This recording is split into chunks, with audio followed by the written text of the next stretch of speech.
Tubadde ku kiwano. I feel the vibe. Okay. I feel the mpuliro omuliro. Muliro mungi. So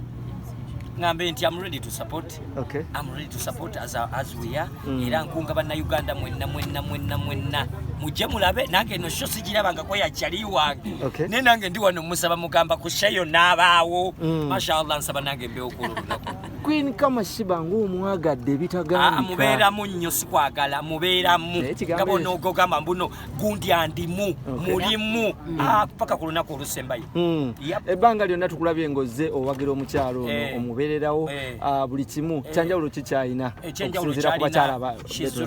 gwe tolaba naye tuba tutambula mu kkubo ali real tewaliwo mbuki tambula na kyali wange ne twogera nga kyali wange ate ekirala nange ambeereddewo nnyo okuva ku lunaku olusooka paka olwaleero ate kati kana akantu akatanako okuyita abawagizi bajje batuulabeko lwaki kabako sibeerawo amuya paka ku lunaku luli wabula ennaku 10 enze wange wabula 8 wabula 8 owaye otukulabye leero obadde kyaliwe obadde brother obadde kanyama mbadde byonna anti ekyo kigambye mbuno mubeereramu mulimu ndi mubeererawo ate wendi lad kama Queen Sheebah ogamba otya mama James utango kakani utanzo kwogera na Queen bulamu so gatandikira fazo bubu owaye leero tukulabye oyiseeko ko wansi kiseko wansi badde ndudde badde oludde myaka emeka gye badde wansi ebyaddala mingi bitamu naye ndwawo okujja mu Kiseka eno badde ndudde kibadde kitya abantu nze njala nnyo okubeera in touch n'abantu ba bulijjo kwamba beera mu buli kanako bwembanga bapadzi zange za holic pads ngenda mu butale ngenda mu bakateyamba tugenda mu masomero so nsobola babeere mbamanyi naye eno mbadde sinatuukayo mbadde ndudde katanga speed gy'otambulyako kabako gya kutwalirako n'abantu essanyu lye balina ne tugamba Queen anaabisobola bino naye obisobodde bisobola mukwano bino mbimanyi nnyo twogere ku show okoze ebyafaayo kenjogere bwe ntyo because Serena ogenda gikuba emirundi 2 kino kirowoozo kyali kyani ekirowoozo kino kyali kyange okutandikira ddala n'abawagizi okubanga baatya Serena nga bwogamba bwenateekayo posa ya Serena buli omu n'atya nti ekifo kiki kitono katali nenjogeramu ne Steve naye nangamba manyi zikuba shows 2 olwekifo ekitono nga naye ali worried about the place nengamba wemba abantu basobola okunzikiririzaamu ekyo gakisobola kukkiririzaamu ate nga nange njagala kukola kintu kyanjawulo okugenda mu kifo ekipya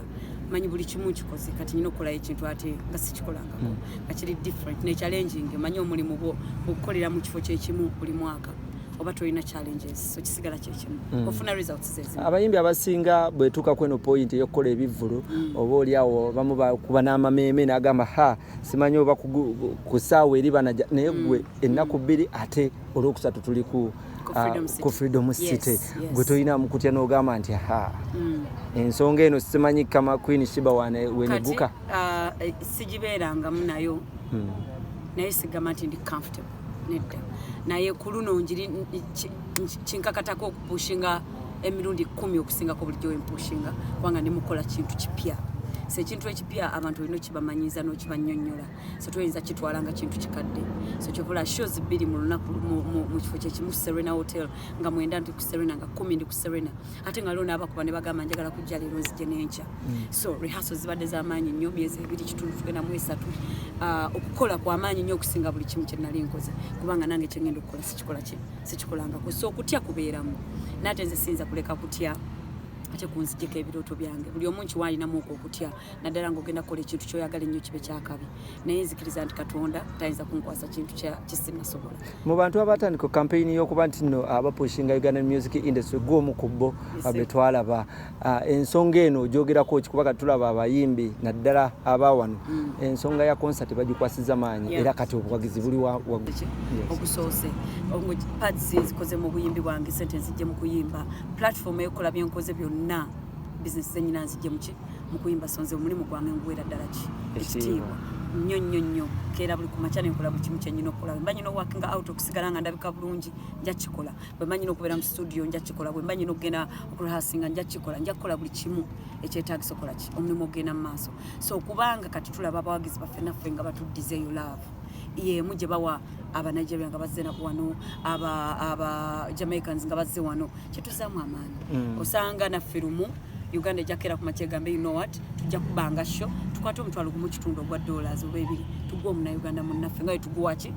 omuntu omulala ava mu sendala so mpola mpola kino ekiriwo kirungi olaba essaawa eno Serena ya mutwalo 10 ku miliyoni 3 naye abantu bali mu kubuukinga so kituzaamu amaanyi nti abantu gye bali Freedom City egenda kubeera ya mutwalo 3 ku 10 ku miliyoni tebo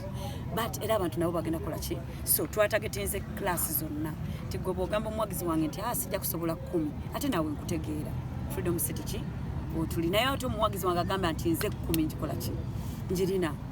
ogenda kujja Freedom ku Serena na kubiri nyinawo ne companies ezijene zigamba Sheebah fe tukuwagiranga gwe tuguzeyo tickets nsanvu gabira abaki abantu abatasobola nenga bandi agadde okujja kuki tuguzeyo ticket 10 Victoria University UN Women abantu bangi nnyo abaguze tickets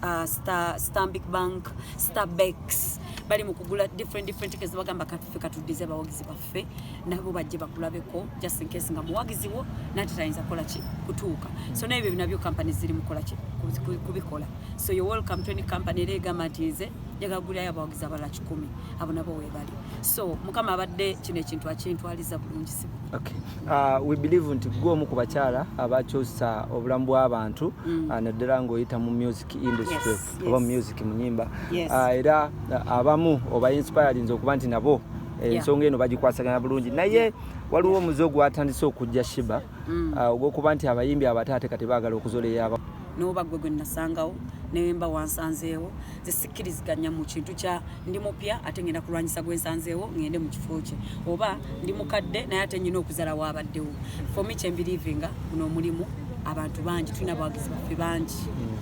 ffenna tuyinza okukola omulimu gwaffe mu ngeri emu oba endala ffenna ne tufunamu se tulina kusikagana muguwa ate tulina kuzalawo ate muntu mulala so for me nekyendowooza ekirala industry yaffe wenatandika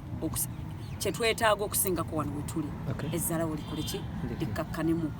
ffenna twewa ekitiibwa nga bugamba nti mu office ffenna tukolamu mulimu secretary mulimu alongoosa naye ffenna buli omu yeetaagisa alongoosa bathrooms na biki tumwetaaga era nga secretary kubanga naye waatabeerawo ate bathroom yetegenda kubeera ku standard gyetukola ki gyetugyeetaagiramu ng'ewange akola ku geti muwa ekitiibwa nanfumbira muwaki ekitiibwa ate ne manager wange wa music naye muwaki so ffenna singa tulina okukola ki okwewa ekitiibwa ng'abantu doesn't matter oli mukazi oli musajja gwe wansookawo nze nakusookawo just tulina kwewa ki ekitiibwa ekitegeeza bano abagamba nti abasajja bano the big 3 tebakyabeetagirako ddala wadde mbivvulo drops anze ekyo sikiwagira sikiraba bwentyo kubanga kitegeeza singa essaawa ya leero tetulina bantu nga Mariah Carey tetulina bantu nga Juliana kitegeeza Juliana ku Serena we yayimba tewandibaddeyo ki muntu n'omu naye bajja kitegeeza bano abantu bakola impact yaabwe bagirekawo so we can respect them regardless of bakyali active mu industry oba nedda we need to keep their respect because bapaving away in one way or the other tufuula kireero otuwa kireero ffe kitulina yeah so we should have respect for that twali tuli awo abantu bayogera nnyo aba ku Facebook nga bo bamanya n'akamanyiro kaabwe nga bagamba ate kati naye fa babisoma munaye tubiraba era gwobindeetedde osazeewo okuleeta negative energy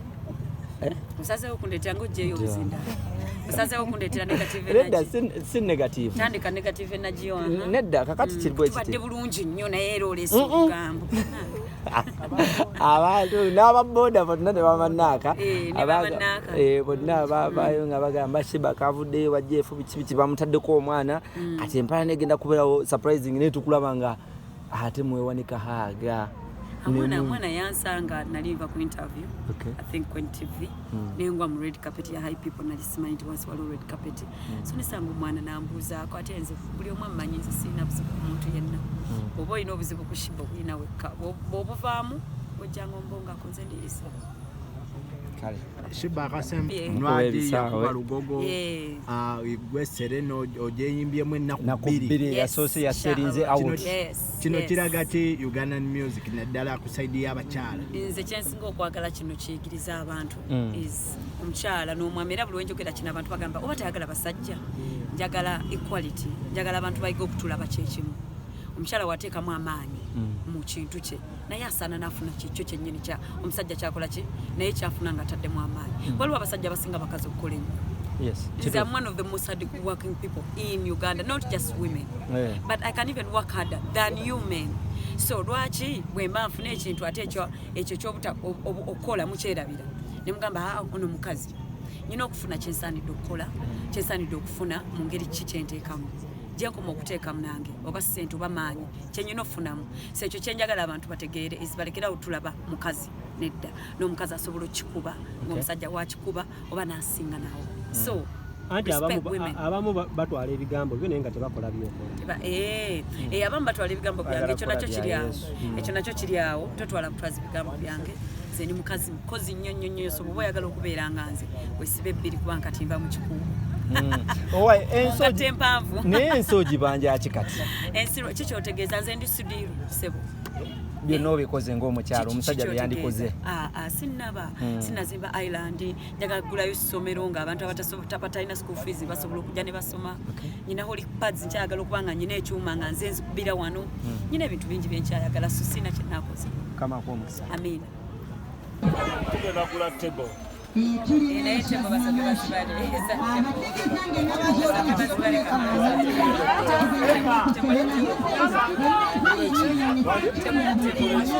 abali kusa tiketi obamani abakozi olina bangi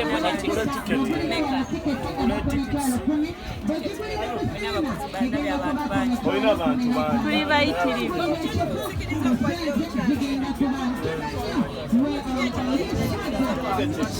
abula ngenda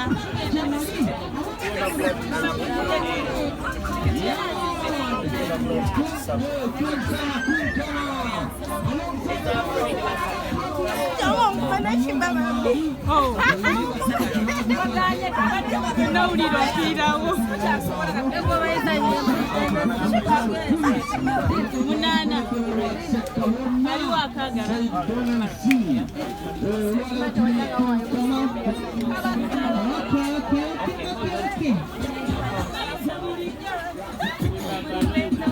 nakuse no munnamawulire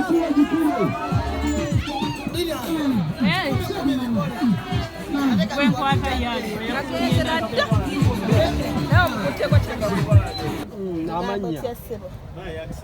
amanya bampita mama papa director Sheebah mwebale kuwagira Sheebah kuba muntu waffe mumuwagidde na sente mmeka abategeeza sente mmeka tuguze tebo lwaki Sheebah kubanga tumwagala nnyo atuyimbirira ennyuma buyimba nga kiboyika obugenda okutwala yakolaja bigambo ki byoyinza okugamba abatana bagula tiketi bagule tebasuba kuba Sheebah ekyakola kiba gyekiri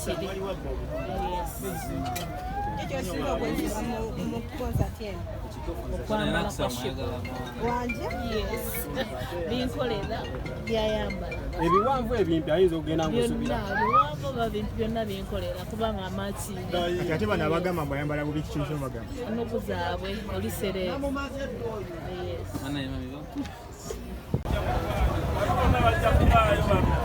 wandi anko mwenna mugenda kubaayo bano